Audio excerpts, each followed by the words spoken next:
Have you ever wondered why your dog continuously jumps up at you, even though you're telling it off every time it does that? That's because it's a man-made problem and we're the ones causing it.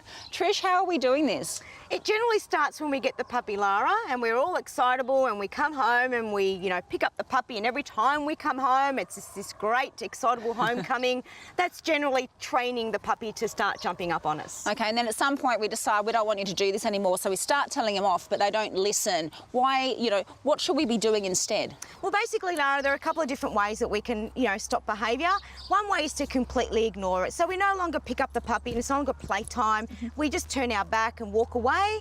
Or we can actually teach the puppy or the dog to do something that we want it to do, like teach it to sit. Okay. And so if we reinforce the sit, we get more of the sit rather than the other behaviour. So at the time they're motivated to jump on us, so we need to motivate them to do something else, which we want them to do. What about in times when they're out in the backyard and they're scratching on the door and we go out and we yell them, shut up, stop doing it?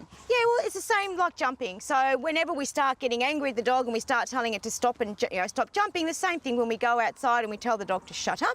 We are still reinforcing the dog. The dog barks, it wants us out there, it gets us out there, gets reinforced. So basically the best way is to wait until the dog stops barking, wait for it to be calm, and then we open the door and let the dog in. And we're reinforcing the dog for calm instead of the barking and the jumping up on the door. Okay, so it's really important that we reward the behaviour that we want and that we don't reinforce what we don't want them to do. It can be hard to learn sometimes, can't it? Absolutely, and it's getting your timing right as well, but certainly teaching the dog what you want it to do. Yep. And then ignoring or, moving away or withholding reinforces for the behaviours that you don't want them to do. And how can we sort of motivate them to do the good behaviour rather than the bad behaviour?